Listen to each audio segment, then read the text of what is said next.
Hello, and welcome back to the final couplet with me, Theo Cowan, and my guest returning is Sir Jacob Fortune-Lloyd. Ooh, sir, I love it. Great to be back again. Great to be back. It's been a week. It's been a week. Obviously we didn't record 2 podcasts in one day. That'd be crazy. That'd be mad. So thanks so much for lending 2 whole days to this podcast. Oh yeah. What have you been up to honor. in the week? Oh, reflecting on last week's work and the really. success. Yeah, and actually just like getting over it. I was really exhausted. It was afterwards. exhausting. And so just recovering. And obviously the thousands. I haven't been able to read a stitch of poetry. Millions of listeners. It's We've had so many people. So many comments. So many people writing to me. Yeah, it's going to be hard to get back to. Saying like, finally someone explained Sonnet 50. Or like, I could never read it. It was just so dark. Yeah. I couldn't go there. Thanks for making it accessible. Thanks for making it accessible and bringing a bit of light into that dark space. Well, it's a pleasure, isn't it, really? Yeah. That's what we do it for. Anyway, we do it. I think we should have a look at Sonnet 51 because it links. It's a continuation, isn't it? It's Sonnet 50 part 2. Yeah, basically, yeah. In many ways. Yeah. Which he likes to do, and I've talked about this before, and it kind of pisses me off because... Because you never see it coming. Because I never see it coming. If you put part 1 in the first bit, then I'll know that it's part 1. True. You would have thought. I mean, the publisher, the original editor could have done that. Exactly. And the modern editor certainly could have done Definitely. that. Right. Say part 1. Yeah. But then it looks like you've done less sonnets. Yeah. So, and maybe it was a competition for him to do the most sonnets out of anyone.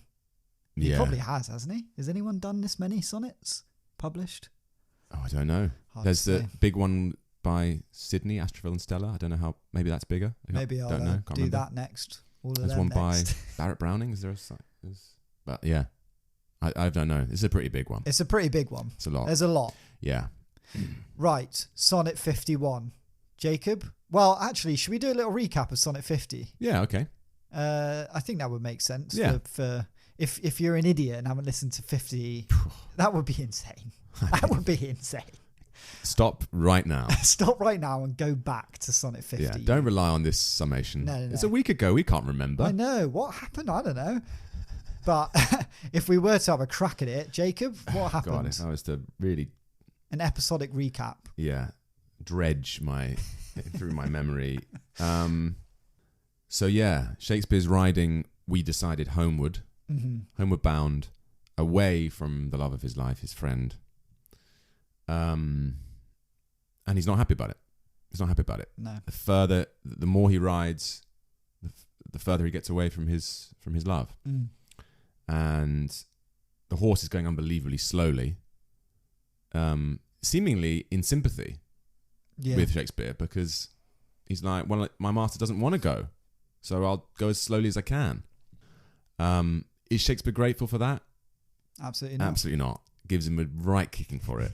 Not for that specifically, because he's aware enough to realise that the horse seems to be in simpatico with him. Yeah. But he's kicking him because he's angry. Yeah. He's angry. He's miserable, depressed, but at the moment he's in the angry stage. But we need to remember that the kicking hurts Shakespeare more than it hurts the horse. But as Shakespeare tells us, don't worry about it, because the kicking hurts me more than it hurts the horse. Because every time the horse groans in pain, it reminds Shakespeare of his own pain, which again is he's leaving his love and going home to perhaps his family. Maybe he's not happy to see them. Maybe he's going to have some explaining to do. Yeah. It's a bleak situation. And yeah, and we had this image, didn't we, of all these people passing Shakespeare on the road, seeing this forlorn, maybe half cut. Yeah. With his bleeding wet, horse. Bleeding horse. Yeah. And staying, hell of a sight. Steer clear of that guy on the road. Like a wide berth from that guy. He's just probably like right in the middle of the road, isn't he? Yeah. He's like the guy you see on the bus that you're like, let's not sit next to him. Let's not sit too close, yeah. So he's just taking up in the middle of the road. Well, I think that's a fantastic recap, and that's all you need to know. But I do advise you to go back to 50 because it is more detailed than that. A lot more. And there's some other nice stuff in there, I think. Yeah, for sure. There's laughs, there's tears. Yeah. Jacob cried in 50. Yeah. So definitely want to go back and listen to that one. Yeah. Sonnet 51. Jacob, you want to give it a read? Okay then. Here we go. Sonnet 51. Thus can my love excuse the slow offence of my dull bearer, when from thee I speed. From where thou art, why should I haste me thence? Till I return, of posting is no need. Oh, what excuse will my poor beast then find, when swift extremity can seem but slow? Then should I spur, though mounted on the wind, in winged speed no motion shall I know. Then can no horse with my desire keep pace. Therefore desire, of perfectest love being made, shall neigh, no dull flesh in his fiery race. But love, for love, thus shall excuse my jade. Since from thee going he went wilful-slow, towards thee I'll run, and give him leave to go. Well read. Thank you, sir. Lovely.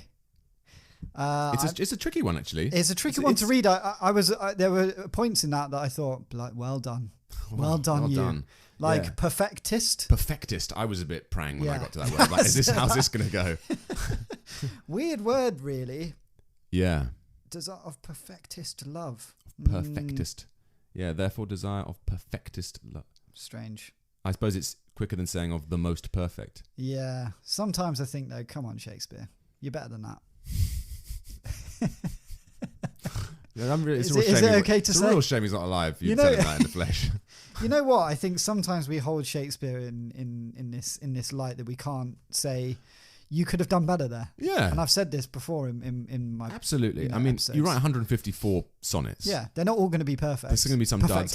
They're not going to be perfectist, and there's going to be some duds, and there's going to be some moments within them that are like, absolutely, and that's okay. Yeah, but as long as we hold him accountable for those mistakes. Yeah. Right, yes, fantastic. Sonnet 51, direct continuation. Yeah. And I think we should just dive into it line by line, work out what the hell it means. So we start with, thus can my love excuse the slow offence of my dull bearer, when from thee I speed. You're looking at me. I'm looking at you. Like I should say something. Say some things. Well, thus, meaning like, this is how. So, this is how my love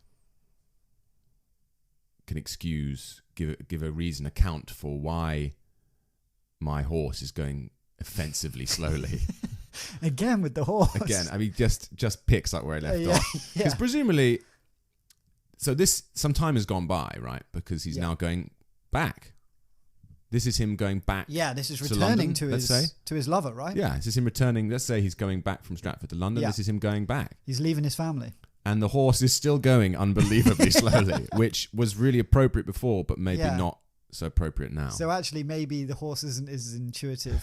Or maybe he overestimated the horse and the horse just has one speed. The horse is just slow. It's just a slow horse. It's a cheap horse. He's a cheap, old, slow horse. What did you expect? Or the horse was so miserable on the way, it's like, I'm going to teach him a lesson on the way back. Yeah, fair enough. Which is totally fair enough. I was good to you when you needed me to be. I got nothing for it. Yeah. So I'm going to teach you a lesson. Yeah. Yeah. So, it's offensively slow. My dull bearer. My dull bearer. Dull again. Dull, yeah. We had that last week, didn't we? And he's trying to go as quickly as he can back. Yeah. But he's on the slowest of slowest horses. Absolutely. Do you want to continue on? So he says, this is the reason, and then here it is. From where thou art, why should I haste me thence? Till I return, of posting is no need. Okay, so maybe we got ahead of ourselves, actually. Yeah, maybe we got a little ahead of ourselves here. So actually, he's still talking about when he was leaving him. Yeah, he's still talking about the journey. Yeah. We got ahead of ourselves because we've read the we have before. Read ahead. Spoiler alert. Yeah, we read the whole thing. Yeah, we did a bit of homework. So he's actually saying, he's sort of repeating himself from last week. In case you know. It's a recap. Yeah, it's a recap. We didn't need to do the bloody recap. We didn't need the recap because Shakes does it for us. Maybe there was a big gap between 50 and 51. Yeah. He was a bit stuck for ideas. Like, oh, God. You know what? I'll just do part B of what I did before, just to get back in the groove. It's like in those TV shows where the recap is 10 minutes long. Yeah. And then you dive into it. You're like, oh, come on. Yeah. But those are only a week apart. This could be... Who knows? Years. Could be. And probably not years. It's just a way of getting back into it, isn't it? Yeah. It's nice. It's nice of him to do it. It's considerate. Yeah. And so he's saying, I can excuse the slow offence because why should I hurry away from you? Yeah. Not until I return do I need to do anything. Yeah. Do I need to go quickly? Yeah. So he's teeing up the return. He is teeing up the return. Yeah. That's where we got confused. Yeah, absolutely. Yeah. So then we go on to him returning. So then he says, "Oh, what excuse?" Sorry. Oh. Yeah, very nice reading of oh. Oh. Yeah. What excuse will my poor beast then find when swift extremity can seem but slow? Again with the beast. Again with a beast. Poor, at least. He gives it a poor beast. Poor beast. Yeah. Pathetic little beast. Yeah, or like he recognises that the guy's had a terrible time. Yeah.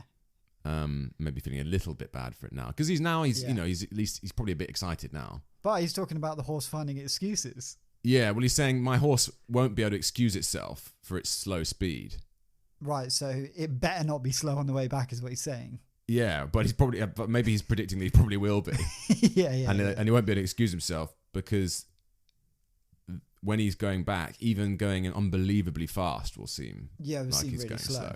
Yeah, because he's so desperate. This horse can't to get win. Home. It can't win to London. Yeah, the horse can't win. The horse can't win. Even if the horse went as fast as his little legs, his old slow little legs could carry him. Shakespeare will still be angry about it. Still give him a kicking, jabbing his spurs into. Yeah. Oh, it's no life. It really is. It's no life. Yeah. Should we continue on? Then should I spur, though mounted on the wind, in winged speed, no motion shall I know. So what's that? So it's similar thought, isn't it? I suppose as even if you're really fast. Yeah, it wouldn't be fast enough for me. He's saying I'd kick the wind if I was being carried by the wind. Right, yes. Then should I spur though mounted on the wind. So if I was riding the wind back to London, I'd kick the wind. I'm so desperate to get back to London. In winged speed, no motion shall I know. Yeah, so that's like, even if I was flying, it'll feel like I'm not moving at all. Yeah, which to be fair is most of my experiences on airplanes. Yeah, it doesn't feel like you're moving. You're going well quickly. Yeah, you are. You're going real fast. You're going at winged speed. You are going at winged Swift speed. extremity. Quite literally. Yeah, swift extremity, but you feel like you're just sitting in your living room. It's true. So he's predicted air travel there. Well done, Shakespeare. Yeah. And maybe he's thinking about even if maybe you could perceive this as even if my horse had wings. Even my horse was Pegasus. Yeah, if my horse were Pegasus, then it still wouldn't be good enough. Yeah. And we have to assume that this wind he's talking about is like a bluster, not a waft. Yeah, I mean the wind is fast. Yeah, he's not like riding a waft. Just floating. Which would be really vexing. Yeah, that would. But he's right, and in some ways it's actually more vexing. He's riding like a big old gale, and it's still like, and it's still not fast enough. He's never content. No. With the speed that he's never content with the speed he's going at. He's not easily pleased, is he, Shakespeare? No, not when it comes to. He's frustrated. He's frustrated. This whole time, it could have been a month since he last travelled with the horse. Yeah. To his wife and kids. Yeah. And now a month later, it could be longer. He's still frustrated. So that whole time, he's been. What are you looking at? I'm burping. I'm trying not to burp onto the microphone. I was like, he kept looking over at something in the room, and I was like, oh my god, he's seen something he hates. He's gone mad. Because he's been brewing, hasn't he? He's just been at home for however long. Yeah. Just probably not pleasant to be around. Not talking to his kids. Not talking to his not wife. Present at all. No. And just desperate to go back to London, and finally he's going, and he can't come quick enough. Yeah. And can you imagine the moment when he goes into the stable? Poor Benvolio. Poor Benny boy. Poor Benny boy. Benny boy's like had a while to recover. His wounds Have healed closed finally. up. Oh, been he's munching. read Sonnet 50. He's read Sonnet 50. He's gotten over that. Yeah. It's It's taken a while. He's just about gotten over that. And then just the click of the door. Benvolio. Benny boy. Benny boy. We're going back to London. Oh God. Well, but then I suppose he might be forgiven for thinking, Benny boy. At least this ride's going to be easier. Well, yeah, because he's going back to his going love. back. He's going to be happy. And all of the other horses in the stable will be going, honestly, Don't the worry journey about it. back's going to be absolutely You're going fine. to be fine. Yeah. Oh, little did he know. Little did any of them know. Right, where do we leave off there? In wing of speed, no motion shall I know.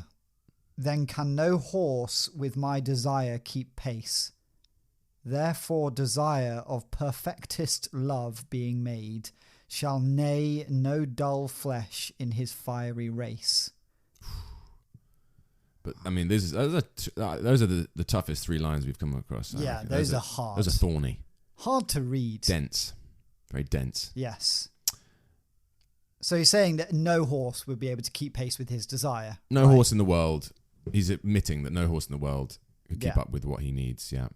And then he's saying, I feels like he's saying, if I was riding my desire, which is made of perfectest love, Yeah. pure, perfect love, the desire, so this is how I read it. I don't know, maybe there's other interpretations. The desire would neigh like a horse. Yeah. Good little pun there. Yeah. Because it's so excited and like raring to go and up for it. Because they neigh, when they're like... Yeah. When they're up for it. When they're up for Horses neigh when they're up for it, yeah. Famously. But maybe like neighing with excitement and desire. Yeah. Which is, Benvolio's not doing any neighing, is he? He's just Absolutely groaning. not. Just groaning. There There's hasn't no been neighing. a neigh out of Benvolio for years.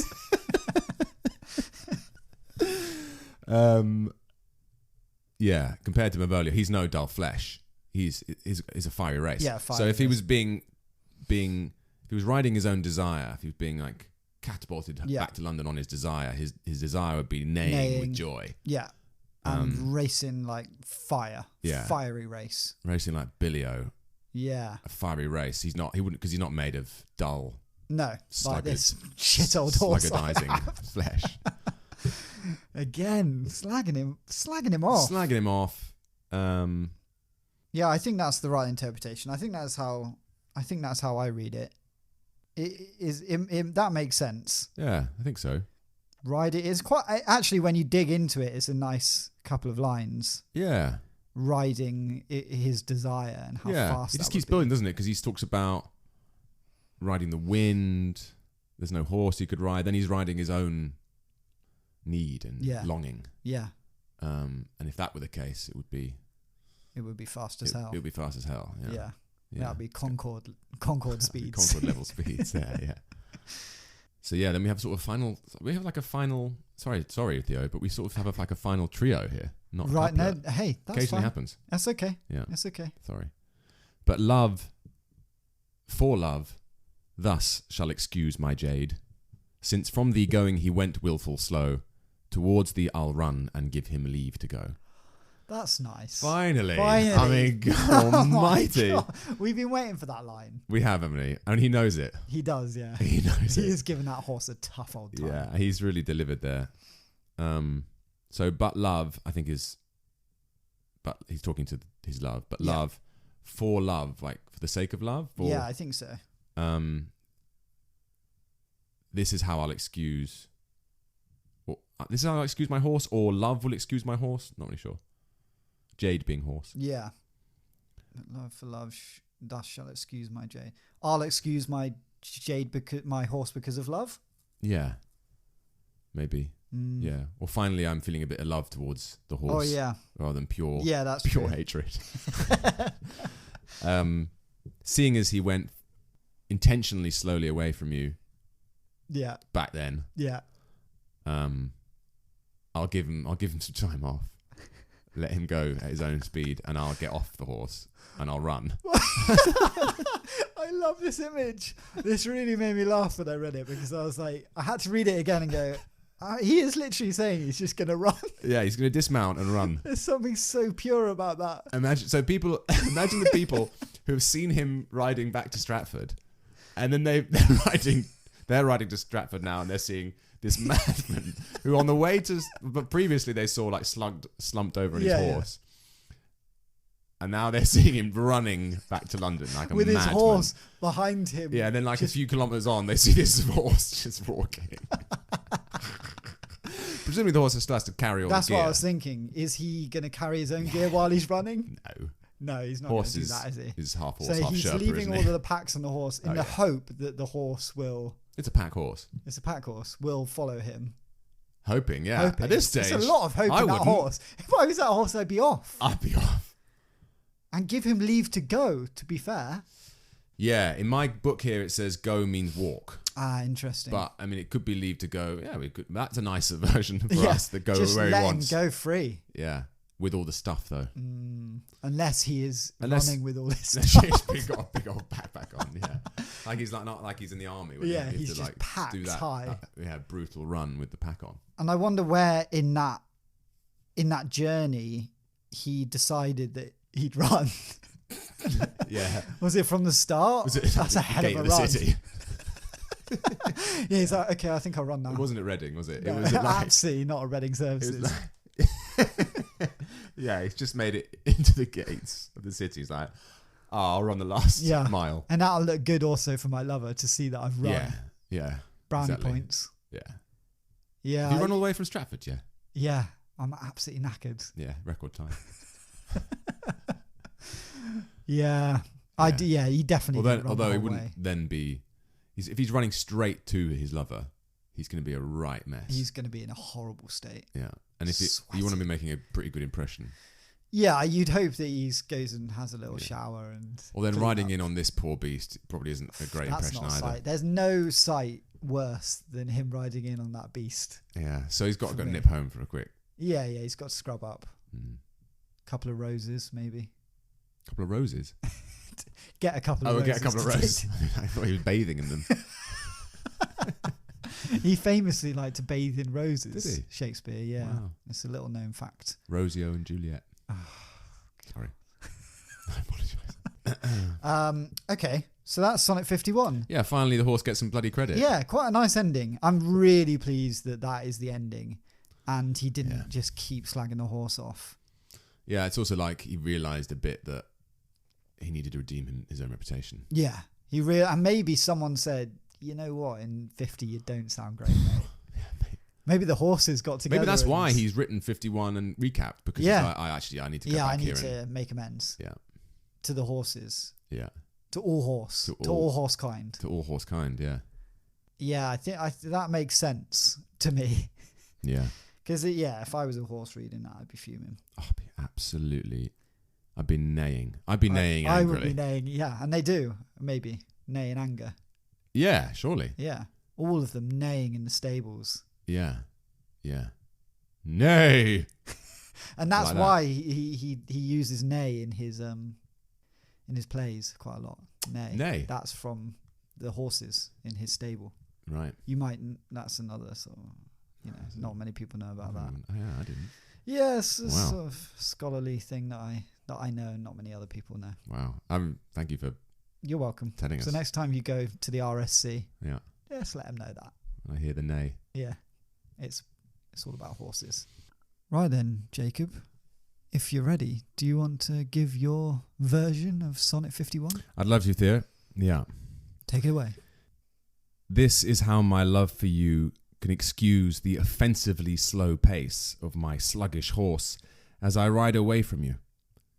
Why would I hurry away from where you are? Until I come back, there's no need to rush. Oh, but then what excuse will my horse come up with, when even the most rapid speed will feel like a snail's pace? Then I would kick the wind to make it travel faster. Even flying at full tilt would feel like total stillness. No horse would be able to keep up with my yearning, and that longing, made of pure love, will neigh, full of fiery desire, not plodding flesh and blood. But my love, it's love that provides an excuse for my nag. Seeing as he deliberately went slowly when I left you, I'll let him walk and I'll run to you. Beautiful stuff. Oh, Thank you. I mean, it's just so much better like that. It's just better, isn't it? It's better when it's it longer. Just makes sense. Yeah. And it makes sense, doesn't it? It makes sense for once. Which is what you want from poetry. Exactly. Brilliant. Yeah. Thank you so much. Go on. I've just got one more thought, Theo. Yeah. Actually. Just to wrap up I know we're recording this a week later, of course, but last weekend was Easter, wasn't it? Of course. Easter Sunday. And I just thought, to wrap up these two poems together, there is a kind of resurrection of sorts. Christ going into the tomb, Shakespeare going home, Christ being resurrected and leaving the tomb, Shakespeare being resurrected back into London and back towards his love. Wow. And, as Christ flew up to heaven, so did Shakespeare fly on the back of wind. Wow. You're stretching in some moments, but I think it makes a lot of sense. There you go. Wow, thank you for that amazing analysis, and probably one that I would say no one's ever made before. Wow, that would be something. Which is amazing. Yeah. Brilliant. Thanks, Jacob. Thank you.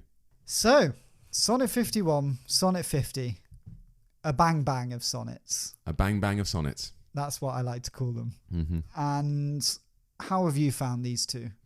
Oh, absolutely brilliant. I must say, when I first read them, I thought, bloody hell. Yeah. We've got two pretty tough, dark, and why did you think Theo's miserable. Asked you to do those two? Well, I hope it had nothing to do with me specifically. It was just that it was a milestone of 50. That's exactly my thoughts. Let's get a guest in. Yeah, I didn't purposely.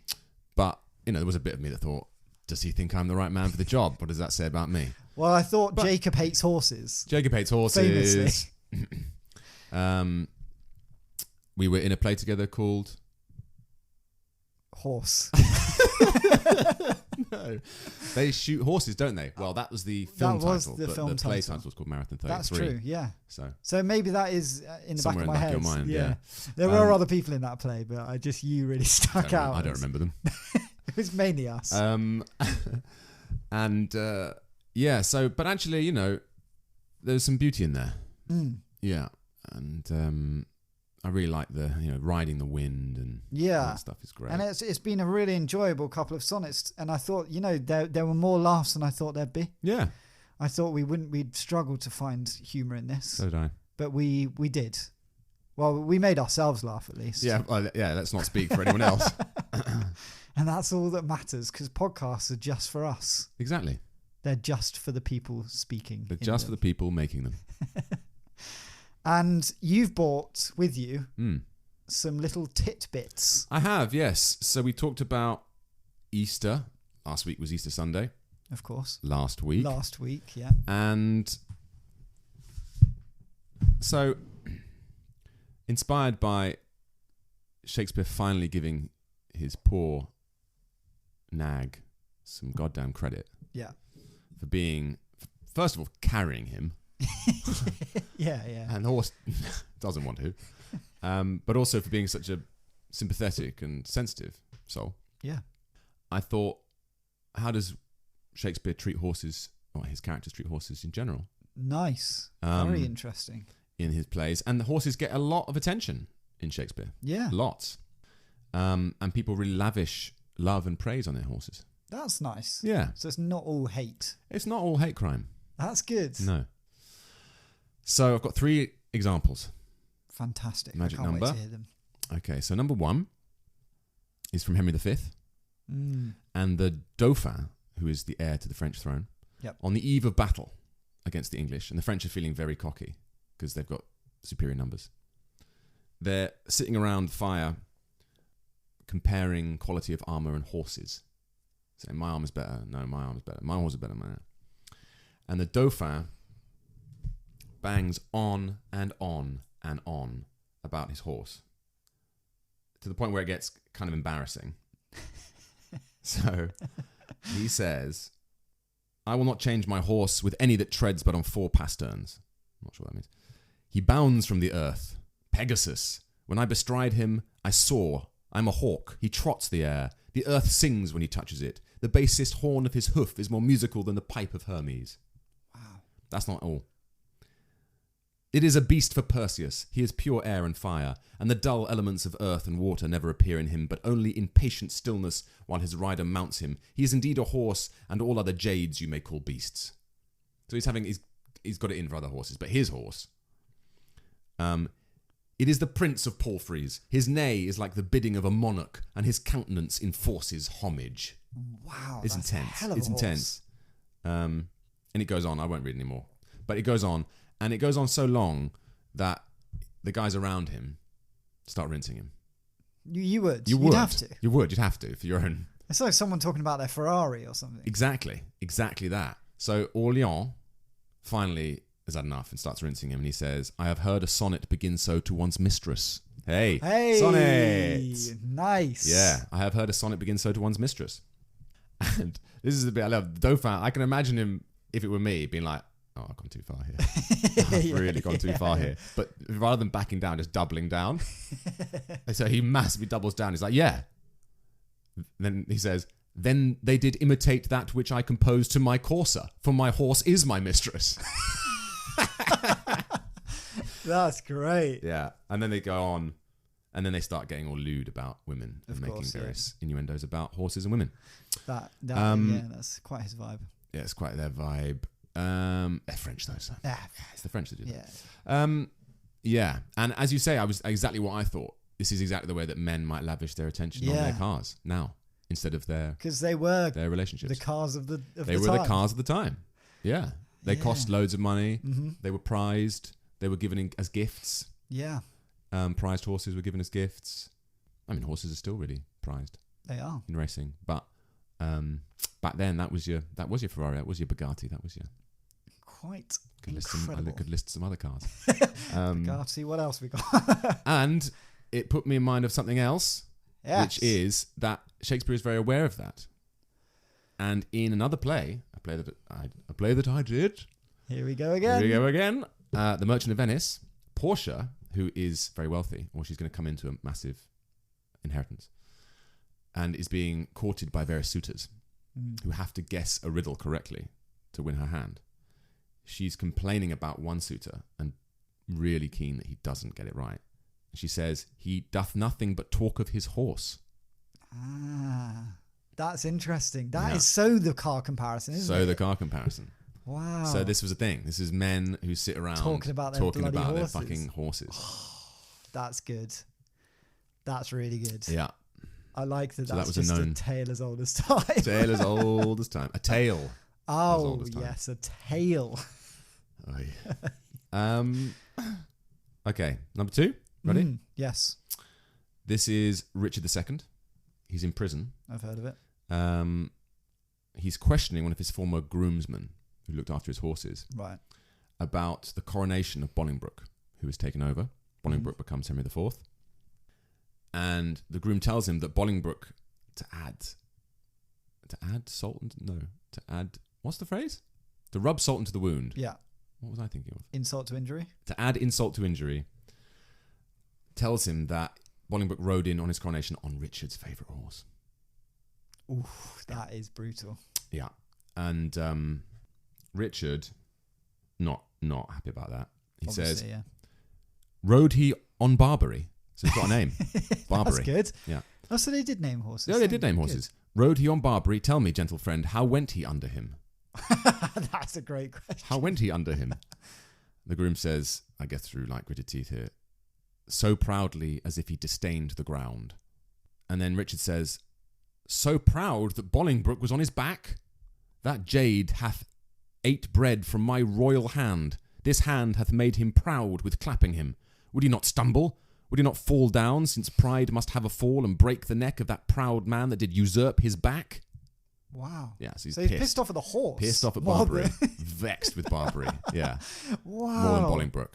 Yeah, that's interesting that he's gone straight. Well, this is classic Shakespeare. This is classic straight Shakespeare. for the horse. But perhaps he's learned from those sonnet days, because then Richard has a volte face and says, forgiveness, horse. which is a great line. Forgiveness, horse. Why do I rail on thee, since thou, created to be awed by man, wast born to bear? I was not made a horse, and yet I bear a burthen like an ass, spurred, galled, and tired by jouncing Bolingbroke. Wow. So he then turns it on himself. He's like, I'm no better than you are. Interesting. I'm getting ridden all over. Just so like you he are. realised, he caught himself. Catches himself. Right. Forgiveness, horse. Yeah. Forgiveness, horse is brilliant. Forgiveness, horse. Yeah. And then says, the horse isn't there. Horse isn't there. Nothing the horse can do. And I'm as guilty as you are. Well, I'm glad that he catches himself, because that was a brutal instinct from him. Yeah. That's Shakespeare's initial instinct, is to hate horses. Yeah. That really backs up that idea. It does, sadly. Great. And then the final one is probably the most famous. Okay. Which is, and I'm sure you'll know what I'm about to say. Horse. Exactly. Richard III, in battle against Richmond, who becomes later Henry VII, father of Henry VIII. Oh, is this my kingdom for? Indeed. Yeah. So he loses his best horse, who was also named Surrey. Ooh. Which puts me in mind of Surrey with a fringe on top. Let's hope I had a little fringe. A little fringe on top. A little horse with a fringe. That's very sweet. Sweet. I think horses sometimes do have fringes. They do, yeah. Oh, yeah. And plaits and all sorts. And he loses his best horse, Surrey. Surrey is killed on the battlefield, which is brutal. Nightmare. And then he's standing on the battlefield like a lunatic, shouting, a horse, my kingdom for a horse. Which I feel is a nice way to end the horse section, because in the end, the humble horse is more important than the king's kingdom. Yeah. Amazing. That's a great line. God bless the horse. A horse. My kingdom for a horse. Beautiful. He does care about horses. Yeah. Well, when they're useful. Yeah. He hates old horses. He can't run. Horses. I mean, that's just the way he paints him. We have no idea if Benvolio is useless or not. I'd love to pick Shakespeare's brains about brains. Maybe he did have two brains. That would make sense. That would make sense. Yeah. It'd make more sense than him being a composite of. Would it make more sense of him being a composite of different people? But it would put pay to that. Yeah. That There's long feud about whether he is. Yeah. Him or not. Exactly. Well, actually, he had two brains. He had two brains. So there. Yeah. So that explains that. He was writing. One brain was writing while the other brain was asleep. It was like a shark. He can turn his brain off and still move. Wow. What a guy. What a guy. No, I would like to chat to him about horses. If I could go back in time. That's the thing you choose. That I'd go back to Shakespeare's time and chat to him about horses. If you could chat to Shakespeare about one thing, what would it be? Like you go back now, you're instantly in his bedroom. Don't know why you're in his bedroom. God. What, just woken him up? He's just woken up, yeah. And he's like, oh, who's that? Yeah, but one of his brains has been awake. Oh, that's true. All night, oh, yeah, because he's not. Yeah, so you go, who's that? I've just been writing. You've interrupted me. I've got a lot of plays to write. I think I'd ask him about the love triangle in the sonnets. Always, everyone's fascinated by that. Yeah. Who the dark lady is. Who the young man is. Yeah. Who are these people? Yeah. Who are these people? What was going on? What was really going on? Yeah. How much of this is fiction? How much of this is fact? Because it could all just be made up. Of course it could, yeah. Or it could be stories of other people. Exactly. He's just telling his mates deepest, darkest secrets. Yeah. It's just his next door neighbor. Or he's just making stuff up to make him sound more interesting to other people. Yeah, maybe he's a really boring guy. Yeah, I doubt it. No, probably not. You can't write stuff like that. Being boring. But, yeah. Yeah, good questions. Yeah, just, dish it out. Yeah. Come on, give me the tea. Give me the goss. Give me the tea? Yeah, the tea. What's the tea? What is the tea? Do you not know that phrase? No. That's what all the kids are saying. What's the tea? That's been going around for years. What's tea stand for? I don't know.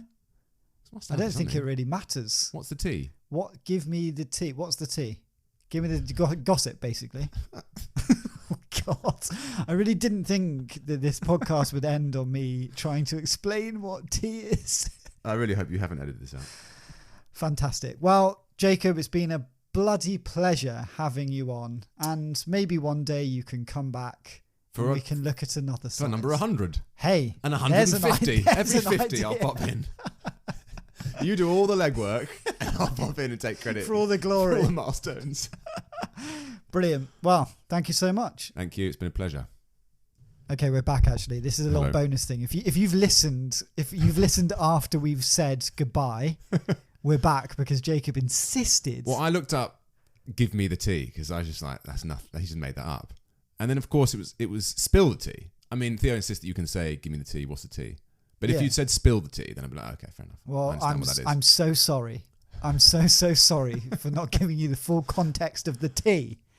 And if you feel like you can say "give me the tea," then write in. Let me know. Yeah, and I'll pass it on to Jacob. Thank you.